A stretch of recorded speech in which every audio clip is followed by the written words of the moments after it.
unboxing? Well, we've actually just not long come home from a nice week away in sunny Skegness, and this is Darkest Night, the second edition. It's fully encompassing, isn't it? All the expansions are in here. It's quite a heavy box, which is good. Let's have a look, see what we've got. So, Victory Point Games. I was in two minds whether to order this one, to be honest, because it didn't really grab me. And then when I first looked, because I do like Victory Point Games, the stuff they do produce, and but this comes with all the expansions, which I just thought it was out of reach with all the different expansions that you would try and get together. So it can play solo or with a group of friends, 1 to 5 players, in 2 to 3 hours, ages 14 plus. And there is a miniatures set you can get for this, which is a little bit, I would say, overpriced. Yeah, some people might get that miniature set and paint it up. Right, let's have a look. So it's by Jeremy Leonard, and it's the second edition. I think, isn't this one of Victory Point Games' earlier, one of their earlier games that they produced, if not the first, but it's certainly one of the earlier games they produced, The Darkest Night. So we got a little leaflet off them here: Twilight of the Gods, Healthy Heart, Dawn of the Zeds, 3rd edition. We have that, and Nemo's War. We have Circus Train as well, don't we? Which was is an excellent game, I should say. So we've got some rule books here. So we've got Darkest Night rules. Let's have a look. Got the introduction there. Got a lovely smell of newness here off the book. The cards, preparing the map deck, Necromancer's forces, the map cards anatomies and common gains and losses, event card anatomy. I'm really looking forward to seeing the cards, to be honest. All about blights there, power cards, quests, quest card anatomies, mystery examples, and then we've got optional rules and other rules, mysteries and so forth, more on the quests, extended examples of play, and we've got credits at the back here. So that's a rule book. Then we have the compendium rule book. Let's have a look. And it's got heroes in detail. It's more just a compendium really, flavour text, isn't it? The Conjurer there, the Crusader, the Druid. This is all about your heroes. There we go.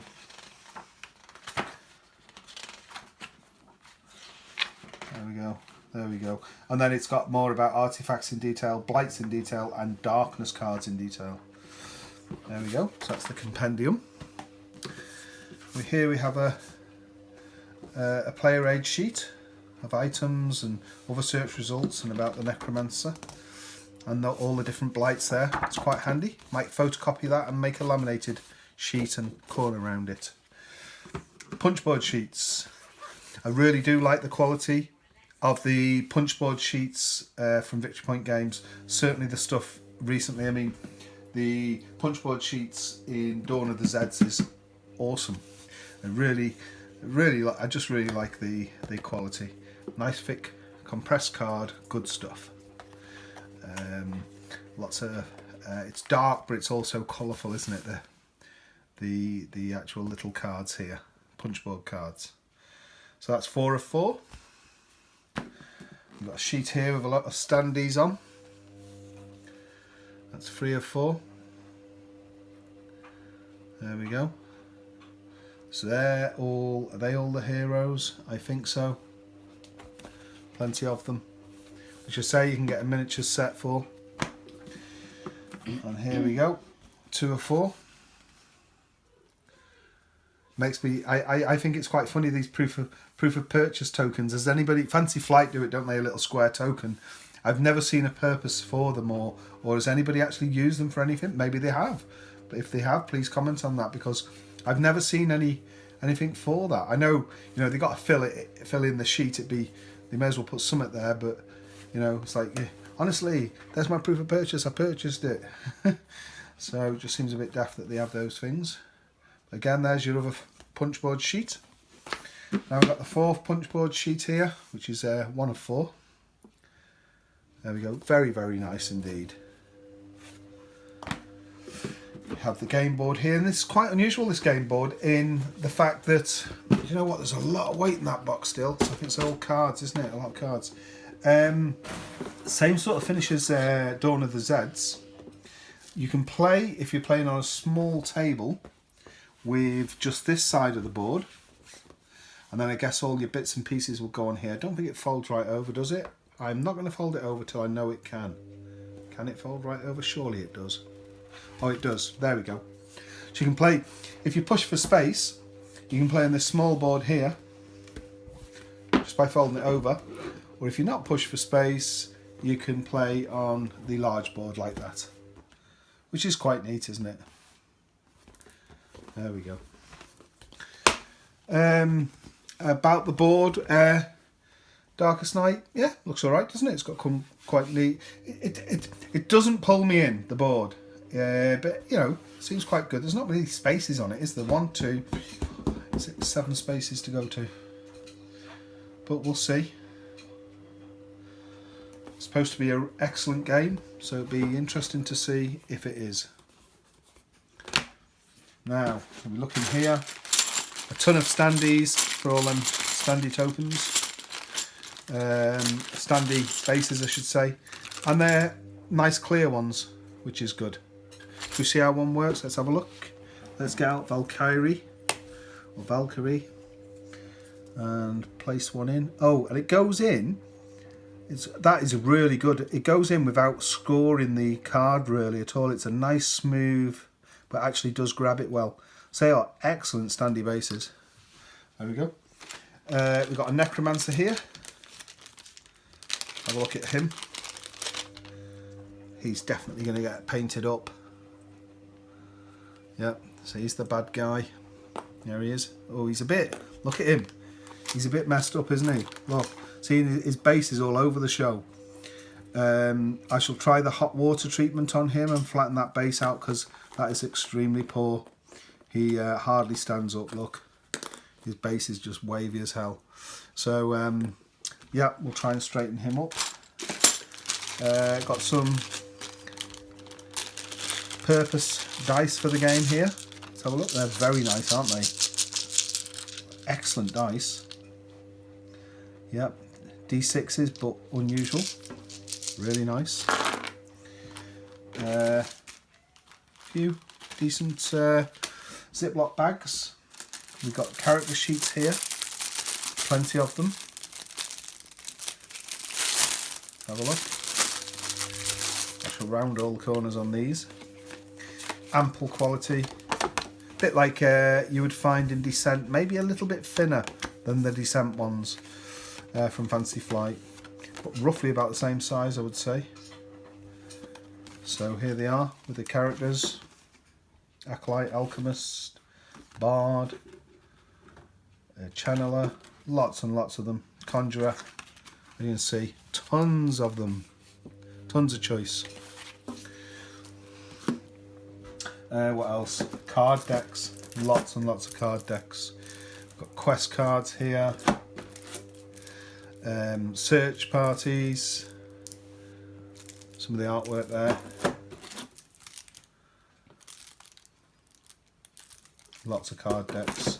I don't guess it's worth opening all these. Would be here quite a while, I think. Let's just open one deck. Have a quick flip through this one. I've just grabbed at random. Let's have a look. Give you show some of the artwork of the cards. Oh, they're very nice. Quite a thick quality card. Those are all the same. These ones here, Acolyte on the back. Let's have a look. There we go. I do like, oh, do really like this sort of artwork and these sort of cards. He's got his own deck by the looks of it, the Acolyte. I guess that's how this works. Got mysteries here. This one's by Starlight. This nighttime ritual promises to weaken the Necromancer if you can pay its price. Action. Every hero places one of their power cards on the bottom of its deck. Remove a darkness card from play and +2, and it's got the magnifying glass symbol, which we'll soon find out what that means. So we've got loads of those. And then we've got the darkness cards here. All-seeing eye, creeping shadows, cursed ground, defiling touch, desolation, despair, doom, dying land. That's pretty similar theme there going on. It's all pretty bad. Got another large deck of cards here. I mean, there's a lot of cards in this game, isn't there? Got all that plus the deck of I've opened. Oh, look at these massive tarot sides cards as well. Should we open one of these up? Let's just have a look. Let's have a look at that one. I say we can't. It would be forever, wouldn't we, opening up the lot? But let's just have a quick look at this. See what gives. There we go. Huge tarot side cards. They're mainly map cards. And then we've got event cards here. So we've got setback, sloppy search, startling news. Are they the same? Yeah. Temptation, test of faith. Really dark, isn't it? Nice artwork. And excellent quality cards. I really don't see the need to sleeve these. I think they're pretty hard wearing. A Dream Eater. Oh, it looks good, doesn't it? There we go.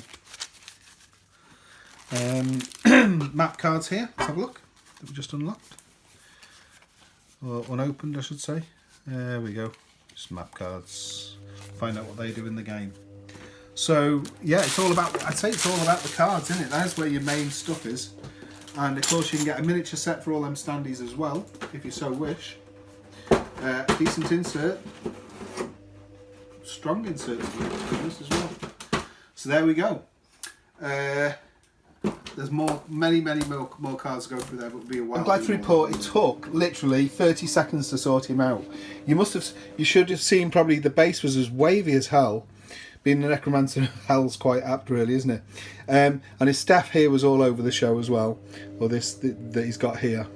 And it was literally boiling water, 20 seconds, and I didn't even. I thought I was going to have to straighten this out. It just all straightened out by itself, and then put the staff into the side, into the cold water. Job done. He's standing up straight. He's not leaning now, and his base is as flat as a pancake. So that was a nice, easy fix. There's more. So basically, I've sorting out the big tarot card decks, and we got our map cards here. Now on the top here, I've sorted. It has this neat system with this. Reminds me of the Bowls of Power in Terra Mystica. But you look, and for an easy starting game, you want to get the 16 cards with the green dot in the top right, to the right of centre, which I've got there, and I've shuffled them all up, so they're going to be ready for the starting game. And then I've got all the artifacts here, all them artifact cards. Awesome. I'm really getting pulled into this now, you know. It does look exceptionally good. So, and then here in this one, you can get your. I've got big hands, big fingers. I can still get my finger just about down into these slots here to get these cards. Then we've got a large event deck here. Some of these are expansion material that you cannot add. I mean, certainly you would weed most of that stuff out for the first initial game. Some great artwork on some of these cards, you know. On these, well, on all of them. But look, some unsubtle messenger. I mean, look at the art. Really cool. Lovely dark theme. So that's the event, and there's the rest of the map cards that you add in for all different types of difficulty levels. You can have it full on mental level if you want to. We have the 29 character cards there, and every character, all 29, have got a unique 13 card deck. 13 unlucky for some, hey. And if you look, so here's the card deck for the shaman. the 13 cards. Each card is slightly different as well on the artwork, but very different on what you're going to pick. Let's get to the seer here. As you can see, totally different. If we go to the tamer, again, different. It's going to be totally different characters. So this is the bulk of the game here, is your 29 uniquely different characters. I'm going to keep my Necromancer out. Now he's all nice and straightened up and stuff, because I'm going to paint him as close to that as I possibly can. So yeah, it's all looking good. I just thought I'd add that on. And oh, and then we've got the mystery deck here. A very large mystery deck. Where is it? There. With all these mysteries you can do. Oops. All different artwork and cards. There we go. And we've also got the darkness deck here. With look, baleful aura. Doesn't sound good. Banishment. Yeah. Lots of different cards there in the darkness deck. And we have this quest deck here as well. So excellent, lovely, excellent cards. Great quality as well, like a plastic coated linen finish, which I don't believe would require any sleeving at all. How we're going to get the tokens in the box, that might be another thing, because there's quite a lot of tokens there. We've only got this well here to fit them in, but they may well go in. I don't know. But that is, just thought I'd add that on so you can see that all the different decks and things. So that's Darkest Night 2nd edition. Ugh. Right, I just thought I'd tack this on because I haven't uploaded yet. He's the Necromancer, so I primed him and painted him up. It's got quite a few shimmering shades of green and gold and silver in there. I'm quite happy with him. He matches his standee quite well, I think. Yeah, and the paints, I think these are brilliant. You know, I know a lot of people use the Citadels, but I found these to be excellent. The Valio paints. They were a good set. I've had them a bit now and done quite a lot of painting with them. I find them quite good, and a nice little mixing tray that I keep cleaning out. So, and I've put a clear lacquer varnish on him with that matte acrylic varnish, the Valio again.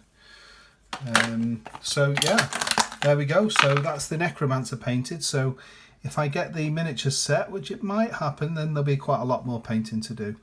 There you go. That's the Necromancer for Darkest Night. Thanks for watching.